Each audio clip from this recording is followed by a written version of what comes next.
satu ayat dalam Quran kalau dibaca setiap selesai sholat wajib, maka akan memiliki faedah yang sangat-sangat besar bagi kehidupan kita. Ayat apa itu? Disebutkan dalam sebuah hadis yang dikeluarkan dari Imam At-Tabrani dalam Al-Kabir dan yang lainnya dari hadis Abi Umamah radhiyallahu anhu. Nabi sallallahu alaihi wasallam bersabda, "Man qara'a ayata kursi fi duburi kulli salatin maktubatin lam yamna'hu min dukhulil jannati illa an yamut." Barang siapa yang membaca ayat kursi pada setiap selesai solat wajib, maka tidak ada yang mencegah dia untuk masuk surga kecuali kematiannya. Di sini Nabi sallallahu alaihi wasallam menjelaskan tentang keutamaan satu ayat dalam Quran yang disebut dengan ayat kursi.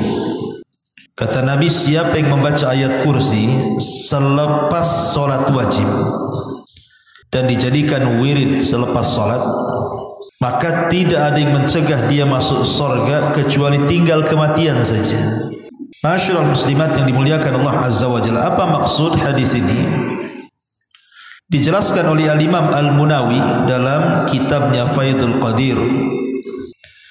Beliau mengatakan maksudnya adalah tidak ada yang mencegah dia masuk surga kecuali kematian, yakni lam yabqa min syara'iti dukhulil jannati illa al-maut wa ka'anna al-mauta yamna'u.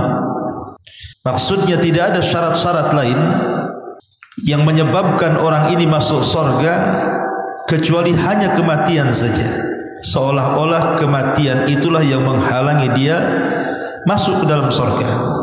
Artinya kalau seandainya dia meninggal, berarti sudah tidak ada syarat-syarat lain kecuali dia akan masuk surga.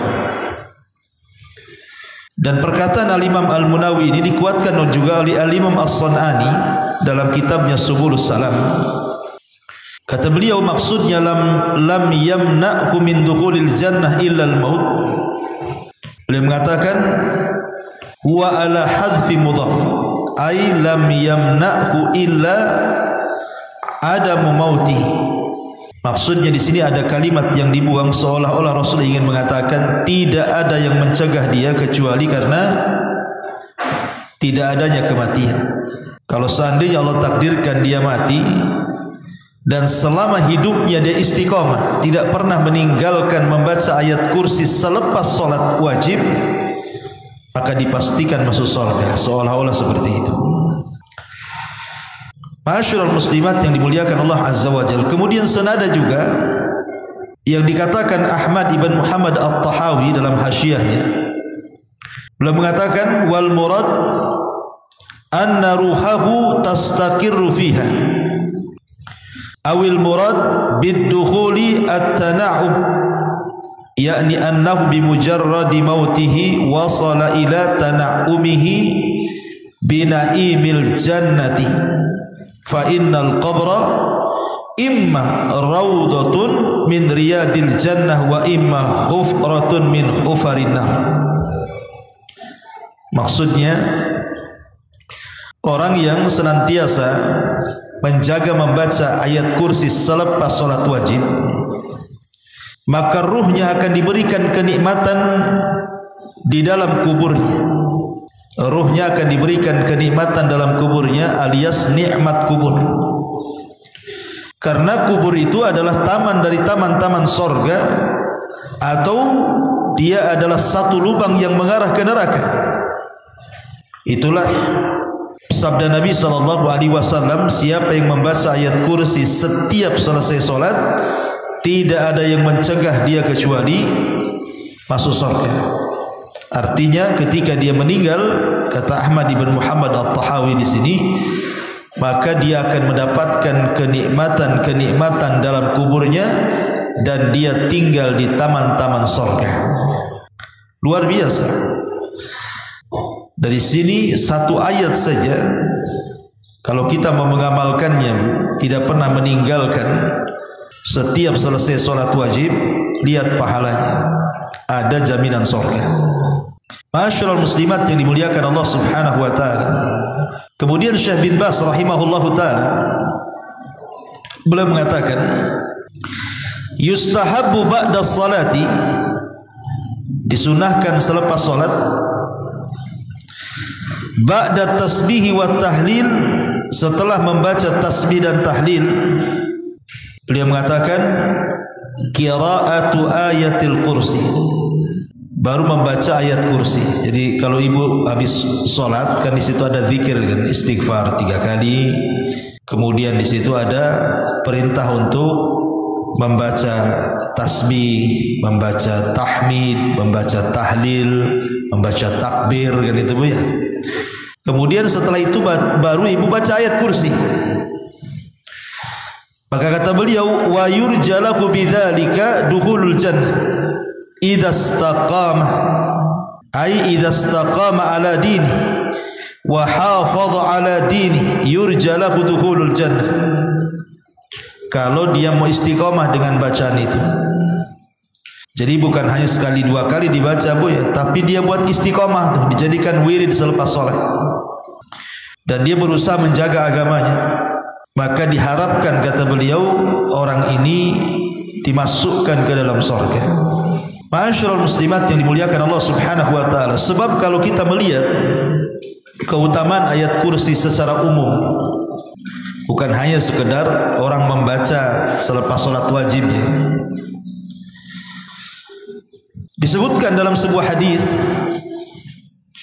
Nabi sallallahu alaihi wasallam mengatakan, idza awaita ila firashika faqra ayatal kursi falan yazala 'alaika minallahi hafidun wa la yaqrabuka syaitanun hatta tusbiha. Kata Nabi sallallahu alaihi wasallam, apabila kalian beranjak ke tempat pembaringannya, maksudnya hendak tidur, maka bacalah ayat kursi. Karena siapa yang sebelum tidur membaca ayat kursi, kata Rasul, maka Allah akan senantiasa menjaganya dan tidak ada satupun syaitan yang akan mendekati dia sampai datang waktu subuh. Lihat bagaimana keutamaan satu ayat ini. Kalau ibu baca sebelum tidur, maka ibu akan berada pada penjagaan Allah. Karena malam itu sesuatu yang membahayakan bagi setiap muslim itu. Karena kekuatan syaitan di malam hari itu menguat. Makanya kenapa kita disuruh berlindung kepada malam hari. Allah Subhanahu wa taala mengatakan min syarri ghasiqin idza waqab. Berlindung dari setiap ghasiq. Ghasiq itu artinya malam hari apabila menutup. Kenapa Allah Subhanahu wa taala memerintahkan kita untuk berlindung dari malam hari? Karena umumnya Bu, setan-setan itu lebih menguat kalau seandainya mengganggu anak Adam di malam hari. Kekuatan setan itu full. Makanya kita lihat maksiat-maksiat itu kan lebih banyak di malam hari Bu. Orang yang berzina lebih banyak di malam hari. Orang yang berjudi lebih banyak di malam hari. Orang yang mabuk lebih banyak di malam hari. Orang yang maling merampok lebih banyak di malam hari. Bahkan praktik-praktik sihir, kemudian juga kuman-kuman yang membawa penyakit, bakteri-bakteri yang membahayakan, kemudian binatang-binatang berbisa dan yang semacamnya, itu muncul di malam hari itu. Makanya kenapa kita berlindung di malam hari ini dari kegelapan, karena memang banyak kejahatan. Tetapi orang yang kemudian membaca ayat kursi sebelum tidurnya, maka dia akan diberikan penjagaan. Bahkan syaitan pun tidak akan dekat dia. Sampai kapan? Hatta tusbiha, sampai waktu subuh, sampai pagi lagi. Dijaga oleh Allah Subhanahu wa taala. Dan ini keistimewaan ketika kita dijaga oleh Allah Azza wa Jalla dalam tidur kita, sehingga kita tidak mungkin disakiti siapapun. Tidak orang hasad apabila hasad, tidak orang dengki apabila dengki, tidak ada orang yang menyihir apabila menyihir, dan begitu seterusnya. Karena di sini Rasul katakan falan yazal 'alaika minallahi hafizun wa la yaqrabuka syaitanun hatta yusbiha. akan senantiasa dapat penjagaan dari Allah. Dan kalau Allah sudah jaga, Bu, tidak ada manusia yang bisa mengganggunya. Kalau Allah sudah menjaganya, tidak ada binatang yang akan mendekatinya. Kalau Allah sudah menjaganya, tidak ada setan, bahkan iblis sekalipun mampu menggodanya. Maka di sini Allah mengatakan wala yaqrabuka syaitanun hatta tusbiha. Tidak ada satu setan pun, baik setan manusia atau setan kalangan jin, mampu untuk menyakitinya. Ini keutamaan ayat kursi juga luar biasa kalau dibaca sebelum tidur. Kenapa demikian? Karena kalau kita cerita tentang surat dalam Quran, itu tidak ada surat yang lebih utama dibandingkan surah Al-Fatihah. Tapi kalau kita cerita ayat dalam Quran, maka tidak ada ayat yang lebih agung melebihi ayat kursi. Makanya satu hari disebutkan dalam Sahih Muslim dari sahabat Ubay ibn Ka'ab radhiyallahu anhu. Jadi Nabi SAW satu hari berjumpa dengan Ubay ibn Ka'ab, kunyahnya Abu Mundhir. Kata Rasul, ya Abul Mundhir, atadri ayyu ayatin min kitabillahi ma'aka a'zam? Wahai Abu Mundhir, tahukah kamu satu ayat dalam Quran itu yang lebih agung menurutmu? Maka Ubay bin Ka'ab mengatakan, Allah wa rasuluhu a'lam. Allah dan Rasulnya yang tahu. Tapi Rasul mengulang-ulang pertanyaan ini sampai 3 kali. Akhirnya Abul Mundhir pun terpaksa dia menjawab, padahal dia berusaha untuk mengembalikan jawaban itu kepada Rasul. Akhirnya kata Ubay bin Ka'ab, Allahu la ilaha illa huwal hayyul qayyum. Kemudian dia baca sampai selesai. Selepas itu Rasul tiba-tiba memukul dadanya dan mengatakan, wallah liyahni'akal ilmu ya Abul Mundhir. Semoga Allah memberikan kesemangatan kepadamu untuk terus menuntut ilmu, wahai Abul Mundhir. Kenapa? Nabi SAW sampai mengatakan ayat kursi itu ayat yang paling agung. Karena di dalam ayat kursi ini terdapat nama-nama yang sangat indah dan sifat-sifat yang sangat tinggi, dan meniadakan hal-hal yang bisa mengurangi dan merendahkan Allah Subhanahu wa taala di dalamnya. Itulah kenapa kemudian ayat kursi sendiri ta'dilu thuluthul Quran.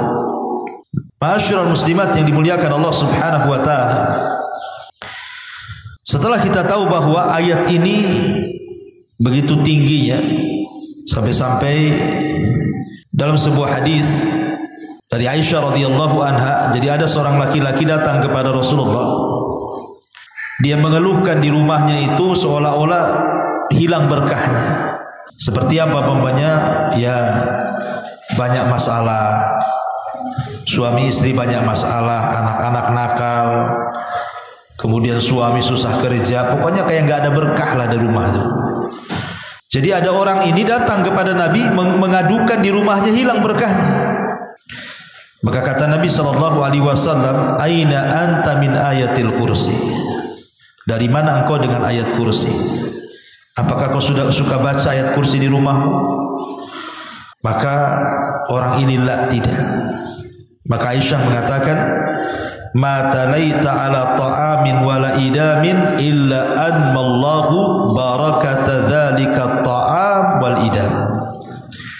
Tidaklah kau baca ayat kursi itu pada makanan dan lauk pauk, kecuali akan menambah berkah pada makanan dan lauk paukmu. Intinya bahwa ayat ini penuh dengan berkah. Karena Nabi SAW dengan tegas mengatakan kepada kita, barang siapa yang membaca ayat kursi pada setiap solat yang diwajibkan, maka tidak ada yang mencegah dia masuk surga kecuali kematian. Hadis ini saja sudah cukup sebenarnya menjelaskan betapa tingginya, betapa mulianya kedudukan ayat kursi itu pada setiap muslim apabila mau istiqomah dibaca selepas solat saja lah ibu. Selepas sholat jadilah, itu sudah bagus itu. Bisa menjamin kehidupan kita. Lah kita kan tujuan hidup kita masuk surga, Bu. Apa tujuan kita ini? Ibu datang ke pengajian jauh-jauh dari rumah, panas-panas. Ibu sholat 5 waktu, kadang-kadang qiyamul lail, malam-malam bangun. Untuk apa coba kan? Supaya kita ini dapat surga. Itu saja tujuan kita hidup ini. Karena seorang mukmin tidak mungkin kenyang melakukan amal soleh kecuali akhir tujuannya surga.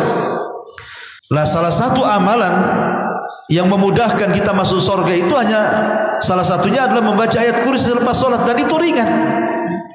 Karena ayat kursi itu kan tidak panjang, sebentar saja duduk, tidak sampai beberapa detik saja sudah selesai membaca ayat kursi ini.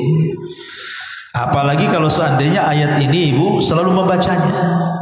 Lihat dalam sebuah hadis ketika Abu Hurairah radhiyallahu anhu ditugasi Rasul untuk menjaga pembendaharaan zakat fitrah di bulan Ramadan. Tiba-tiba malam itu dikejutkan dengan pencuri.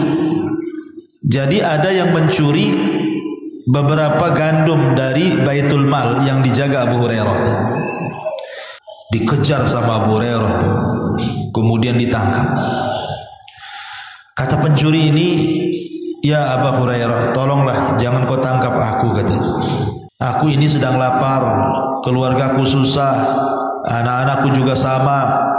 Tolonglah lepas aku," katanya.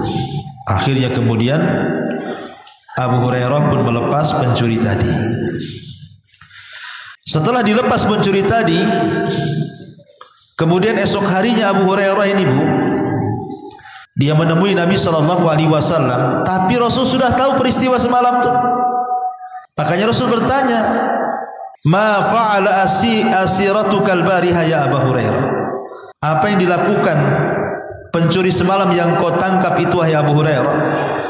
Maka Nabi Abu Hurairah mengatakan begini, menceritakanlah karena dia orang susah. Akhirnya saya lepaslah wahai Rasul, katanya.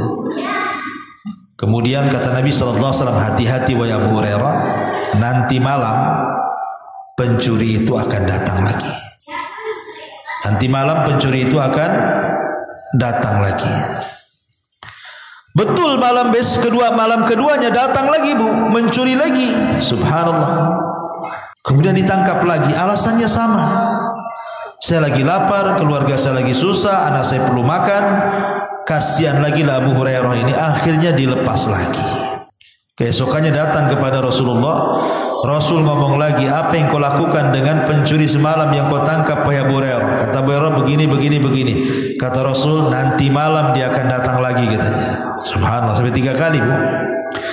Rupanya apa yang dikatakan Rasul benar. Orang ini datang lagi mencuri. Akhirnya kemudian oleh Abu Hurairah radhiyallahu anhu betul-betul ditangkap ke yang ketiganya. Dia pun mengeluh lagi, kata Abu Hurairah, "Tidak, untuk ketiga kali ini saya tidak akan berikan kesempatan kamu untuk kabur. Kau harus menghadap Nabi." Maka kata orang ini yang mencuri mengatakan, "Abu Hurairah, bagaimana kalau seandainya da'ni u'allimuka kalimatin yanfa'ukallahu biha?" Maukah ku ajarkan beberapa kalimat yang dengan kalimat itu semoga Allah memberikan manfaat kepadamu, tapi tolong lepaskan aku, katanya. Qultu, kata Abu Hurairah, "Mahya, apa itu kalimat itu yang kau maksud?" Qala, maka sang pencuri mengatakan, "Ya Abu Hurairah, idza awaita ila firashika faqra ayatal kursi Allahu la ilaha illa huwal hayyul qayyum," sampai selesai. "Fa innaka lan yazala 'alaika minallahi hafizun wa la yaqrabuka syaitanun hatta tusbiha." Kemudian kata pencuri ini, "Wahai Abu Hurairah, kalau engkau menginjak pembaringanmu, kau tidak tidur, bacalah ayat kursi Allahu la ilaha illa huwal hayyul qayyum sampai selesai. Karena kalau engkau membacanya, engkau akan senantiasa menjaga, engkau akan senantiasa mendapat penjagaan Allah, dan tidak ada setan yang akan mengganggumu sampai pagi." Kata Abu Hurairah, "Fa khalaitu sabilah," aku pun lepas lagi ketiga kalinya. Falamma asbahtu, ketika di pagi hari berjumpa dengan Rasul bertanya lagi, ma fa'ala bi asirikal bariha, dengan tawananmu semalam wahai Abu Hurairah. Kata Abu Hurairah, begini.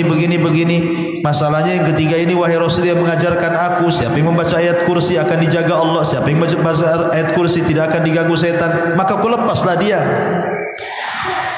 Maka kata Nabi SAW, tahukah wahai Abu Hurairah, siapa pencuri yang kau tangkap sampai 3 kali berturut-turut itu? Kata Abu Hurairah, Allah wa Rasulullah alam, Allah dan Rasulnya yang tahu. Maka Rasul mengatakan, dzaka syaitan, itulah syaitan yang menjelma sebagai pencuri, sadaqaka wa huwa kadzub. Untuk masalah ini dia benar, tapi dia itu pendusta sebenarnya.